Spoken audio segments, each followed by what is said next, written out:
जीवन की दिव्यता और भव्यता को जानने के लिए आए हुए जिज्ञासु, महामंगलकारी होली पर्व का आज समापन शिखर दिवस है।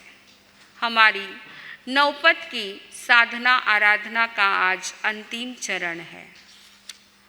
नौकार तूचे तारणहार, नौकार तूचे तारणहार, पंचम आरामा तारो आधार, जेने हइये छे नौकार एने पुण्योदय बने स्वप्न साकार, पुण्योदय स्वप्न बने साकार।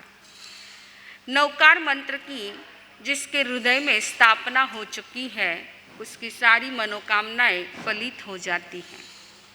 नौकार मंत्र की हृदय में स्थापना करना यानी क्या? जिसके हृदय में नौकार मंत्र स्थापित हो जाता है, एक एक रोम रोम में नौकार मंत्र की स्थापना हो जाती है। हर श्वास के साथ उसके मुख से नौकार मंत्र का ही उच्चारण होता है। जैसे देखिए, श्रीपाल कथानक में आपने सुना कि समुद्र में फेंके गए तो भी मुंह से क्या शब्द निकला? नमो अरियंताणम शब्द निकला। वरना हमारे मुंह से क्या शब्द निकलते हैं? चलते चलते गिर गए, कहीं ठोकर लग गई, गिर गए, अथवा तो सामने सांप देख लिया, हाँ, चूहा आ गया, सांप आ गया, बिल्ली आ गई, कुत्ता आ गया, तो क्या शब्द निकलते हमारे मुंह से? अरे बाप रे, आई गो, है ना, ये शब्द निकलते हैं। परंतु वो श्रीपाल थे कि जिनके हृदय में नवपद की स्थापना हो चुकी थी, तभी समुद्र में फेंके गए ऐसे समय में भी उनके मुंह से क्या निकला? नमो अरियंताणम, नमो सिद्धाणम। इसीलिए हम बार बार रोज आपको सौगंध देते हैं, भोजन से पहले 5 नौकार मंत्र क्यों गिनना है? भोजन से पहले 5 नौकार मंत्र क्यों गिनना है? भोजन अच्छा मिले इसलिए। परंतु इसके पीछे बहुत सुंदर उद्देश्य है कि उस भोजन के स्वाद में मैं डूब ना जाऊं, इसलिए पंच परमेष्टि का स्मरण करके आप भोजन कीजिए। इतना ही नहीं, आप दुकान खोलते हो या ऑफिस पर जाते हो तो भी आपका कोई भी बिजनेस हो, बिजनेस शुरू करने से पहले, वो दुकान खोलने से पहले आप नौकार मंत्र का स्मरण कीजिए। क्यों करना है? दुकान में फायदा अच्छा मिले इसलिए नहीं, परंतु मेरे हाथ से कहीं ऐसे अन्याय अनीति के कार्य ना हो जिससे मेरा श्रावकत्व लज्जित हो, ऐसे कार्य मेरे हाथों से ना हो, इसलिए दुकान या ऑफिस से पहले नौकार मंत्र बोलना। आपका ध्यान उधर रहेगा ना तो मैं भी डिस्टर्ब हो जाऊंगी। वो कुछ नहीं, गिफ्ट का सामान ला रहे सब, आज सारा गिफ्ट डे है, आप इधर सुनिए, क्योंकि नवपद की महिमा ये ध्यान से सुनेंगे ना तो कहीं ना कहीं आपके हृदय में भी वो स्थापना हो जाएगी।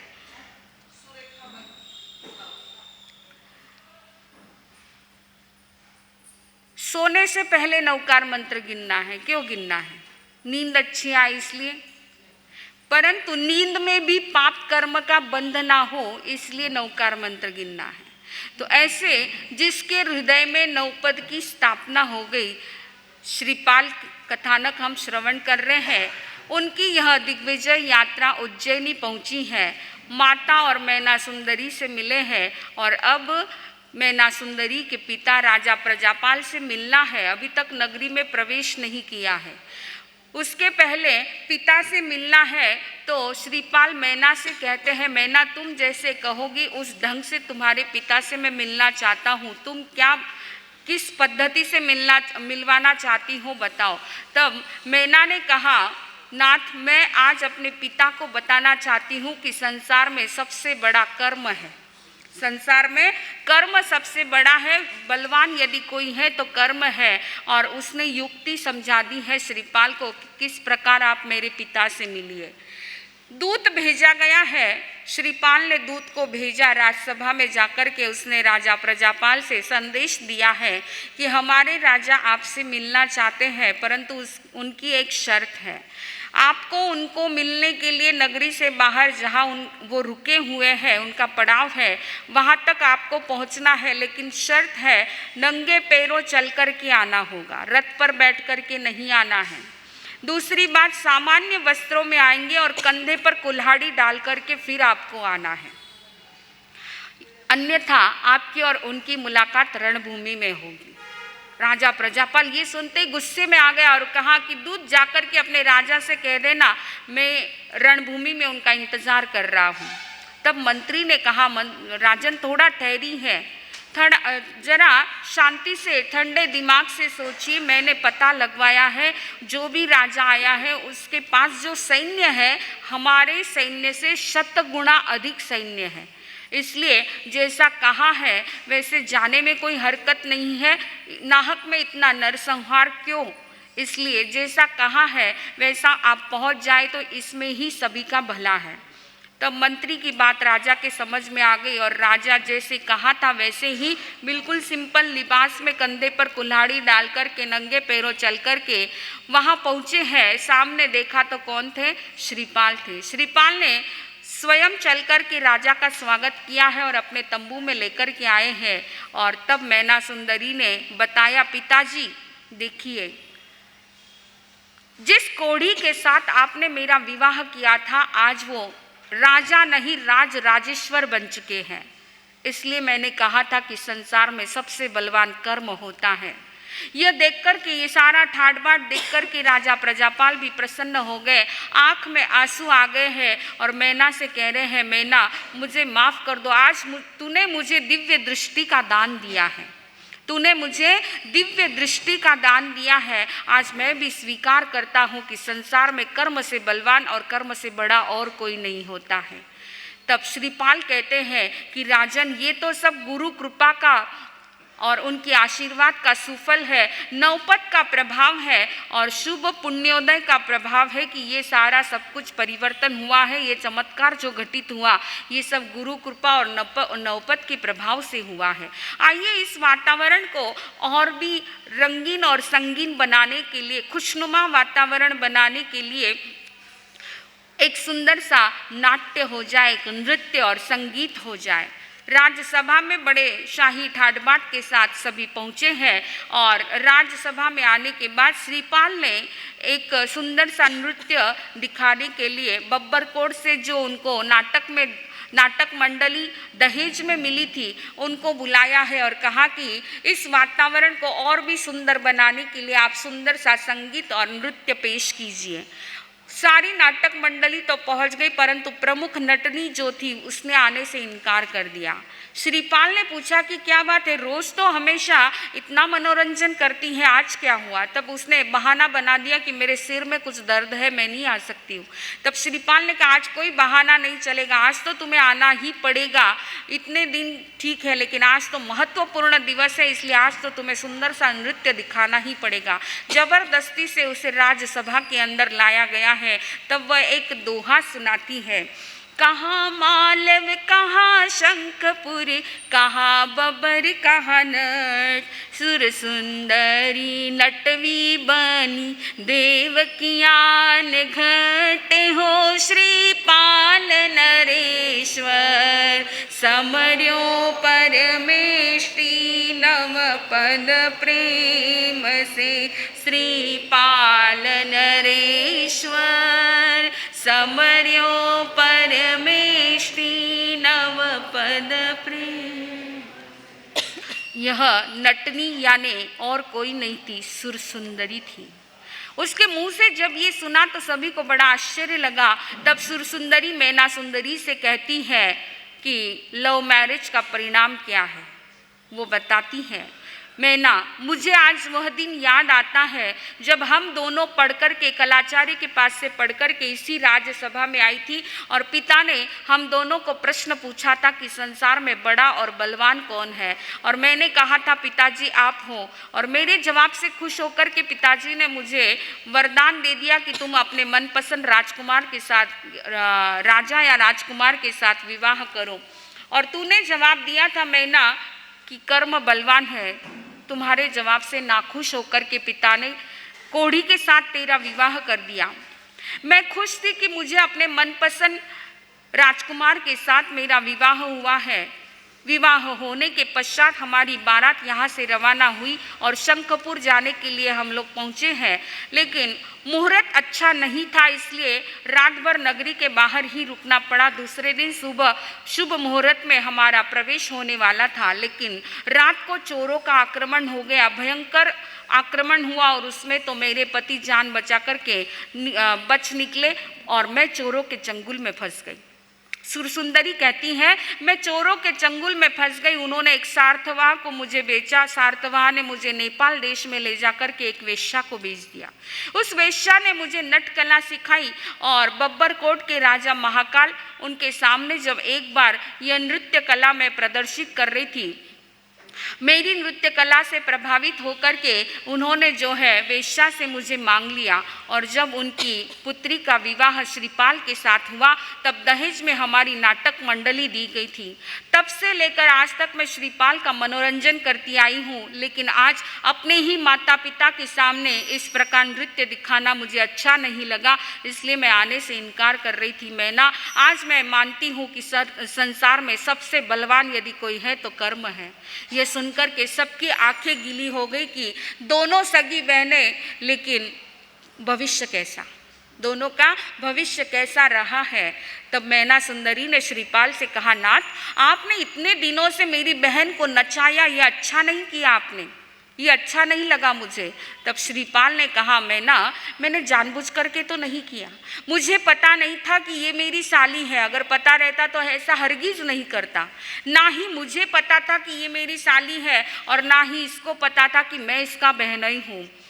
अनजाने में ये सब हुआ है, परंतु जो भी हो, आज मैं इन्हें इन सारी नाटक मंडली को मुक्त करता हूँ। और शंखपुर से अरिदमन को, जो है राजा अरिदमन को, उन्होंने ससम्मान बुलवाया है और बड़े प्रेम के साथ सुरसुंदरी को भी उनको सौंप दिया है।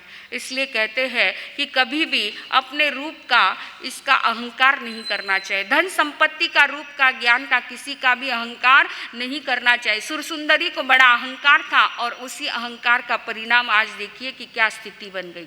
इसलिए कहते हैं, रिमनवा काहे गुमान करी, रिमनवा काहे गुमान करी, ये धन यौवन स्थिर नहीं रहते, क्यों अभिमान करे, रे मनवा काहे गुमान करे। वहाँ बैठे वाले सभी लोगों के दिल से एक ही आवाज़ निकली कि संसार में सबसे बड़ा बलवान यदि कोई है तो कर्म है, इसलिए कभी भी अहंकार नहीं करना चाहिए। अरिदमन, राजा अरिदमन और सुरसुंदरी ने भी कर्म की लीला को समझ करके, नौपत के प्रभाव को जान करके उसके प्रति अपनी आस्था और श्रद्धा व्यक्त करते हुए दोनों जो है अपने दाम्पत्य जीवन सुखपूर्वक बिताते हैं।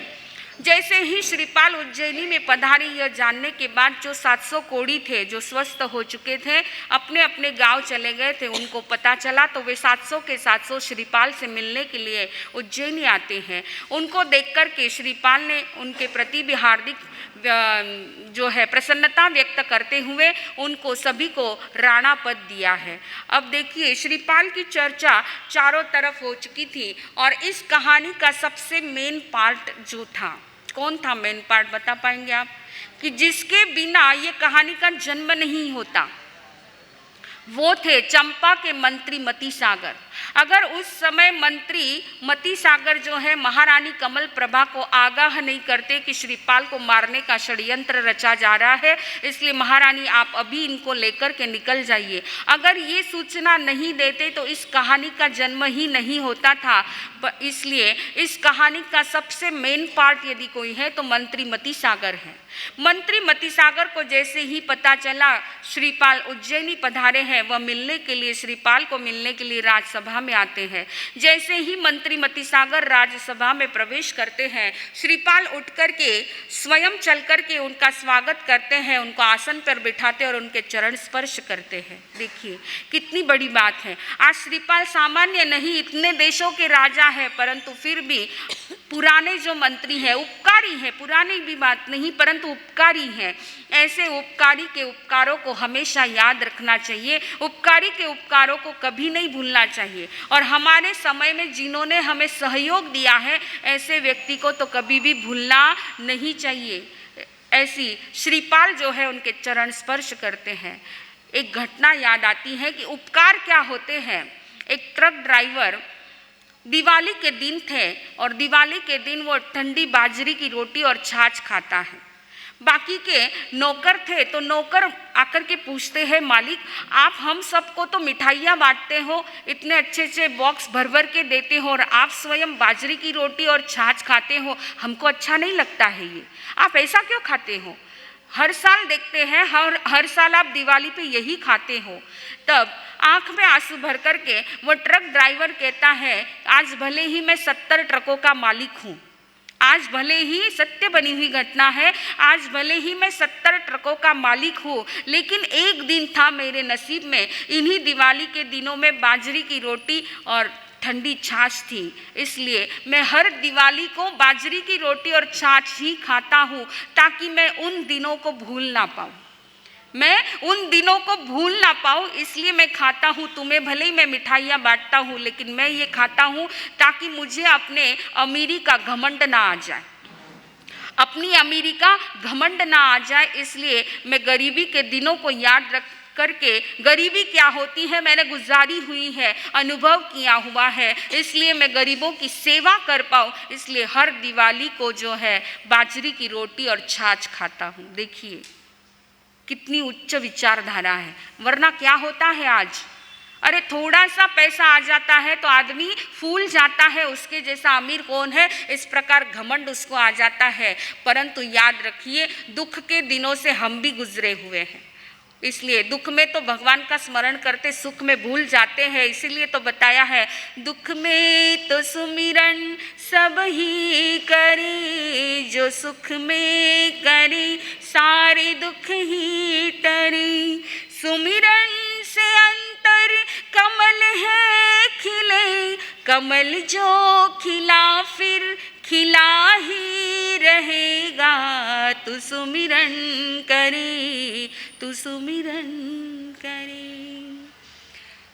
मंत्री मती सागर ने जो है श्रीपाल के पास आकर के श्रीपाल से कहा, श्री राजन आप राज नहीं राजेश्वर बन चुके हो, लेकिन जब तक आप अपने अधिकार का राज्य नहीं लेते हो तब तक सारा अधूरा है, इसलिए अब समय आ चुका है कि आप चंपा का राज्य लीजिए।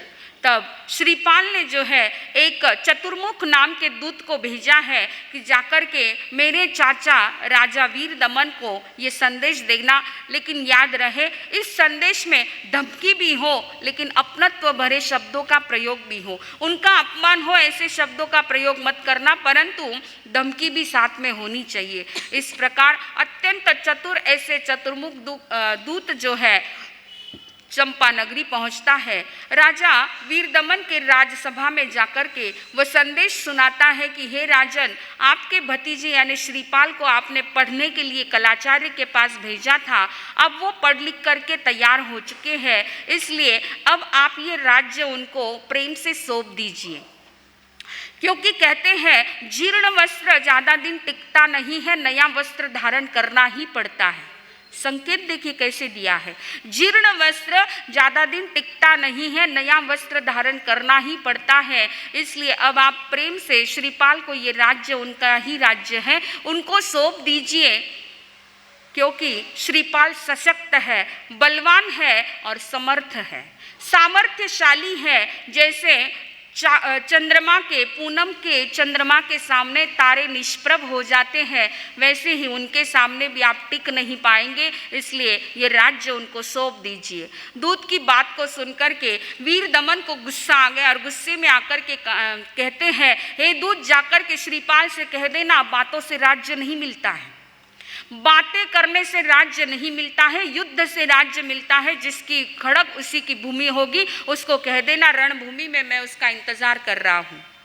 दूत ने आकर के ये सारे समाचार दे दिए हैं। शुभ मुहूर्त देख कर के श्रीपाल ने सैन्य लेकर के चंपा नगरी पहुँच गए हैं और घमासान युद्ध शुरू हो चुका है।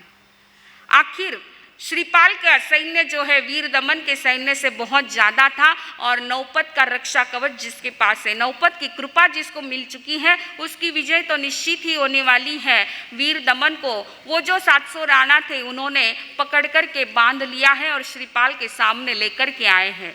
जैसे ही सामने अपने चाचा को देखा, श्रीपाल ने स्वयं आकर के अपने हाथों से उनको बंधन मुक्त किया है और प्रणाम किया है। देखिए, कहते हैं दुश्मन है सामने, इतनी भयानक दुश्मनी जिनकी रही कि बचपन से उसके खून के प्यासे थे, ऐसे चाचा वीर दमन को भी जो है प्रणाम किया है श्रीपाल ने। तो कहते हैं प्यार का सामना वार से होता है, नाव का सामना मझधार से होता है। हाथ चूम लो चाटा मारने वाले का, हाथ चूम लो चाटा मारने वाले का तो नफरत के बदले में भी प्यार होता है। श्रीपाल ने जो इज्जत दी है, जो सम्मान दिया है अपने चाचा को, तो चाचा वीर दमन के भीतर में जो श्रीपाल के प्रति एक नफरत थी, वह नफरत के बदले प्रेम की ज्योति जागृत हो चुकी है। और वीर दमन सोच रहे हैं नाहक में मैंने इतना नरसंहार किया, अगर दूध की बात को आदर दे देता तो आज ये इतनी हिंसा नहीं होती थी। पश्चाताप करने लगे हैं, वहीं पर कहाँ खड़े हैं, रणभूमि में खड़े हैं, लेकिन वहीं पर पश्चाताप कर रहे हैं। और पश्चाताप करते करते उनको वहाँ पर जाति स्मरण ज्ञान की प्राप्ति हो गई। राजा वीर दमन को जाति स्मरण ज्ञान की प्राप्ति हो गई और उसमें जो है अपने सारे पिछले भव देख रहे हैं, कर्म का यह नाटक देख रहे हैं। वहीं पर उनको वैराग्य की ज्योति जागृत हो जाती है और वीर दमन सब कुछ श्रीपाल को सौंप करके स्वयं दीक्षा ले लेते हैं। श्रीपाल का राज तिलक होता है और श्रीपाल के जैसे ही चंपा के राज सिंहासन पर आरूढ़ होते हैं, श्रीपाल के सुदृढ़ हाथों ने पूरी चंपा का काया पलट कर दिया है। सबसे पहले तो श्रीपाल ने सारे कैदियों को बंधन मुक्त किया है। जो कर्जदार थे उन कर्जदारों का भी कर्जा पूरा राज्य की ओर से चुका करके सबको ऋण मुक्त किया है। धवल सेठ का जो पुत्र था विमल, उसको कौशंबी से यहाँ बुला करके उसको प्रधान मंत्री का पद दिया है और जो 3 सुमत मित्र थे उनको भी प्रधान पद दिया है। मंत्री के रूप में मति सागर तो है ही, लेकिन नए मंत्री की भी योजना यहाँ पर की है। जगह जगह जो हिंसा हो रही थी उस हिंसा को बंद करवाया है, दानशालाएं प्याऊ आदि खुलवाई। इस प्रकार श्रीपाल ने जो है पूरी चंपा नगरी को बदल दिया है। इधर जो है मुनि वीर दमन अपने संयम और तप की यात्रा को निर्वाह करते करते एक दिन उनको जो है अवधि ज्ञान अवधि दर्शन की प्राप्ति होती है और ग्रामानुग्राम विचरण करते करते मुनि वीर दमन चंपा नगरी पधारते हैं। जैसे ही श्रीपाल को पता चला कि मेरे चाचा मुनि वीर दमन पधारे हैं, वह अत्यंत आनंदित हो जाते हैं और अपने पूरी अंतपुर के साथ में, सारी प्रजा के साथ में मुनि भगवान के दर्शन वंदन एवं देशना श्रवण करने के लिए पहुँचते हैं। देशना श्रवण करने के पश्चात मुनि वीर दमन से श्रीपाल पूछते हैं, भगवान मेरी जिंदगी में इतने उतार चढ़ाव आए, इतने कष्ट आए, कभी तो मैं कोढ़ी बना, कभी तो मुझे समुंदर में फेंका गया, कभी तो मैं भांड ठहराया गया, सूली तक पहुंचाया गया। ये सब किस कर्म की वजह से हुआ? ऐसे मैंने पूर्व जन्म में क्या पाप कर्म किए थे, मैंने क्या किया था जिसकी वजह से आज मुझे ये सारा भोगना पड़ा है। भगवान कृपा, इसका क्या परिणाम है, इसका कारण क्या है, इसको फरमाने की कृपा कीजिए। तब मुनि वीर दमन ने अपने अवधि ज्ञान का उपयोग लगाते हुए पूर्व जन्म की घटना बताते हुए कहा कि हे श्रीपाल, इसी भरत क्षेत्र के अंदर हिरणपुर नाम का नगर था, जहाँ पर श्रीकांत नाम का राजा राज्य करता था और उस श्रीकांत राजा को आखेट का व्यसन था, यानी शिकार का व्यसन था। उसकी रानी जो थी वो जैन धर्म को मानने वाली थी। वो बार बार उसे समझाती थी कि आप निरपराध प्राणियों को क्यों हिंसा करते हो, क्यों मारते हो, उन बिचारों ने, मूक प्राणियों ने तुम्हारा क्या बिगाड़ा है जो उनको इस प्रकार शिकार करते हो, आप ये मत कीजिए। परंतु राजा मानता नहीं था और एक बार जो है 700 पुरुषों को, सैनिकों को लेकर के जंगल में शिकार के लिए गया और जैसे ही जंगल में उसने एंट्री की, सामने एक मुनि उधर से आ रहे थे। मुनि को देख करके उस राजा ने कहा, अरे आज तो पहले एक कोढ़ी आ गया है। पहले ही इसने अपशकुन कर दिया, आज तो शायद ही शिकार मिलेगा, और 700 पुरुषों को कहा जरा इसकी खातिरदारी कर दो, इसने आकर के अपशकुन कर दिया है। 700 पुरुषों ने मिलकर के मुनि जो साधु भगवंत थे उनको खूब मारा पीटा है, लेकिन मुनि तो क्षमा के भंडार थे, उन्होंने माफ कर दिया और निकल गए हैं वहाँ से। दूसरे दिन फिर से शिकार के लिए जंगल में पहुंचे हैं। वहां पर देखा तो घूमते घूमते देखा नदी के किनारे एक पेड़ के नीचे मुनि ध्यानस्थ बैठे हुए थे। राजा को पता नहीं क्या मजाक सूझी, उठाकर के ध्यानस्थ अवस्था में बैठे हुए मुनि को उठाकर के नदी में डाल दिया। कुछ देर के बाद फिर से दया आई तो निकाल करके वापिस रखा, और राजमहल में आने के बाद रानी से कहते आज तो बहुत मजा आया, एक साधु बाबा को मैंने नदी में डाल दिया था। वो रानी समझाती है आप ऐसा क्यों करते हो, क्या मिलता है आपको, अरे कितने अशुभ पाप कर्म मानते हो, ये पता नहीं कहाँ भोगने पड़ेंगे। बहुत समझाती है, तब कहता है कि ठीक है अगली बार ऐसा नहीं करूँगा। लेकिन फिर से एक बार जो है गवाक्ष में राजा बैठा हुआ था और नगर की शोभा देख रहा था। एक मुनि गोचरी के लिए जा रहे थे। अब मुनि जा रहे थे, गोचरी के लिए जा रहे थे, परंतु पता नहीं मुनि को देख करके क्या भाव जागृत हो जाते थे। सैनिकों को कहा जाकर के इस मुनि को शूली पर चढ़ा दो। जैसे ही रानी को पता चला, रानी दौड़ती हुई आई और समझाती राजन क्या करते हो, इन्होंने क्या अपराध किया है आपका जो आप शूली पर चढ़ा रहे हो, ऐसा मत कीजिए। समझाया, बहुत समझाया, तब राजन ने कहा कि ठीक है गलती हो गई, अब नहीं करूँगा। मुनि भगवान को श्रद्धा पूर्वक राजमहल में लेकर के आती है, आहार बहराती है और कहती है कि भगवान इनके कुकृत्यों का परिणाम तो इनको भोगना पड़ेगा, परंतु ऐसा कोई उपचार है, कोई उपाय है तो बताइए, ताकि इन पापों का कुछ न कुछ कहीं ना कहीं इनके पाप कम हो जाए।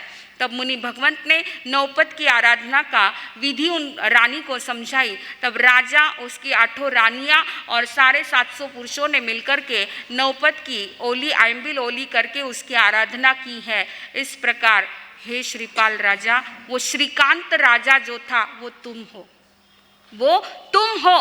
तुमने मुनि की निंदा की, अवहेलना की, कोढ़ी कहा, मजाक में भी गाली दे देते हैं, पर याद रखना ये इसलिए बताया जा रहा है कि ये कहानी आपको पता है, लेकिन चिंतन कीजिए कि कहीं हम मजाक में भी चलते चलते अरे मूर्ख है, पागल है, कितनी बार बोल देते हैं।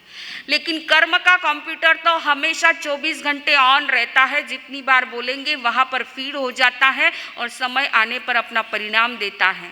तो मात्र उसने मजाक में कोढ़ी बोला था, लेकिन उसको कोढ़ रोग का शिकार होना पड़ा। मुनि को नदी में डाला इसने, इसलिए इसको समुद्र में फेंका गया।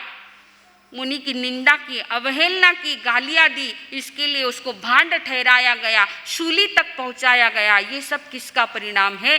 कर्म का परिणाम है राजन। इस प्रकार तुमने जो भी ये सारे कार्य किए उसका फल तो तुम्हें भोगना ही पड़ा है, परंतु हर बार तुम बचे हो तो मात्र नौपत के प्रभाव से बचे।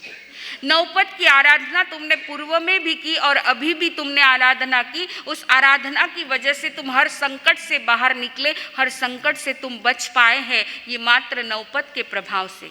तुम्हारा एक पड़ोसी राजा था, सिंह राजा था, उसके साथ तुम्हारी दुश्मनी थी। तुमने उस राजा के ऊपर आक्रमण किया था और वह सिंह राजा ही मैं हूँ।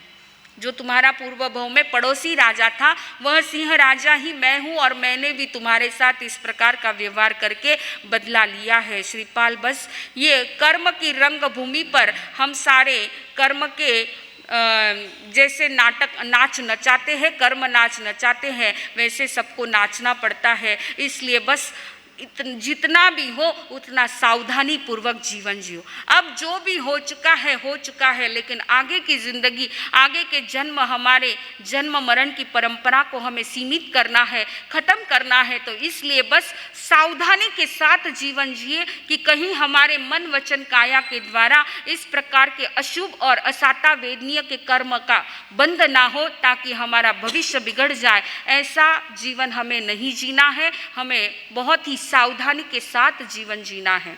अपने पूर्व भव का वृत्तांत सुनकर के श्रीपाल जो है विचाराधीन हो गए और कहते हैं, मुनि भगवान से कहते हैं, भगवान आपकी बात अक्षरशः सत्य है, हंसते हंसते कर्म बांध लेते हैं लेकिन रोते रोते भोगने पड़ते हैं। कर्म किसी को छोड़ते नहीं है, कर्म तो भोगने ही पड़ते हैं। भगवान मैं दीक्षा तो नहीं ले सकता परंतु श्रावक जीवन के 12 व्रत की आराधना मैं कर सकता हूँ। तब मुनि भगवान ने कहा कि श्रीपाल वैसे भी तुम्हारे अभी तक भोगावली कर्म बाकी है, इसलिए तुम दीक्षा नहीं ले सकते, लेकिन श्रावक जीवन की आराधना करके तुम सीमित संसारी बन सकते हो, अपने जन्म मरण की परंपरा को सीमित कर सकते हो। तब श्रीपाल ने अपना भविष्य पूछा कि भगवान मेरा भविष्य क्या है, यहाँ से मरकर के आयु पूर्ण करके मैं कहाँ पर जाऊँगा, कहाँ उत्पन्न होऊंगा। तब भविष्य का पर्दा खोलते हुए मुनि भगवान कहते हैं कि श्रीपाल श्रावक जीवन की आराधना करके तुम यहाँ से 90वें देवलोक में उत्पन्न होंगे, वहाँ से 90वें देवलोक की आयु पूर्ण करके फिर से मनुष्य बनोगे, मनुष्य से फिर देव, देव से फिर मनुष्य, इस प्रकार करते करते श्रावक धर्म आराध्य नव पद को 9वें कल्प में जासी, नर सुर सुख अनुक्रमे भोगी 9वें भव शिव पासी, हो श्रीपाल नरेश्वर समर्यो परमेष्टि 9 पद प्रेम से, श्रीपाल नरेश्वर समर्यो परमेष्टि 9 पद प्रेम से। हे श्रीपाल यहाँ से आयुष्य पूर्ण करके तुम 9वें देवलोक में उत्पन्न होंगे, वहाँ से पुनः मनुष्य, फिर से देव मनुष्य, इस प्रकार करते करते 9वें भव में तुम केवल ज्ञान केवल दर्शन को प्राप्त कर सिद्ध बुद्ध और मुक्त होंगे। इस प्रकार ये भविष्य कथन सुनकर के श्रीपाल हर्षित हो गए हैं और 12 व्रत को स्वीकार करके जो है अपने राज्य में पहुंच चुके हैं। कालांतर में जो है मैना सुंदरी ने एक सुंदर से राजकुमार को जन्म दिया है जिसका नाम त्रिभुवन पाल रखा है। सारी रानियों ने एक एक पुत्र को जन्म दिया और समय होने पर पुत्र जब युवा हो गए तब श्रीपाल ने त्रिभुवन पाल का राज तिलक करके उसको चंपा नगरी का राज सिंहासन पर उसको सिंहासन रूढ़ किया है और स्वयं जो है पूर्णतः श्रावक जीवन का परिपालन करने के लिए सारे राज्य कार्य से मुक्त होकर के मात्र श्रावक जीवन की आराधना करते हुए जैसे मुनि भगवान ने भविष्य बताया उसी प्रकार 9वें देवलोक में जाकर के उत्पन्न होते हैं और अगले 9वें भव में मोक्ष को प्राप्त करने वाले हैं। बोलिए पंच परमेष्टि भगवान की।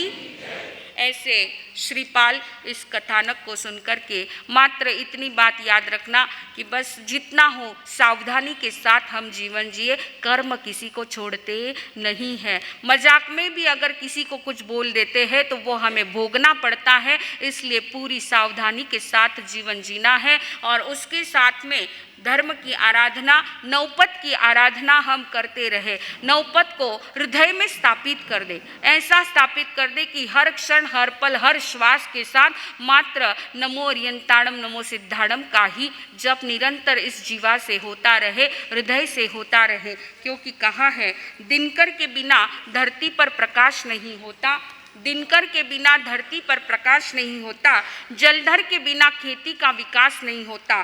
साधु हो या श्रावक हो, साधु हो या श्रावक हो, तप जप व्रत नियम के बिना पापों का विनाश नहीं हो सकता, पापों का विनाश नहीं हो सकता। तो ऐसे आइए ऐसे नवपद की महिमा सुनकर के हम भी अपने नवपद की भक्ति अपने एक एक रोम में अणु अणु में हम बसा दे और कुछ याद नहीं आए, बस चलते उठते फिरते हर समय नवकार मंत्र ही हमारा स्मरणीय बन जाए।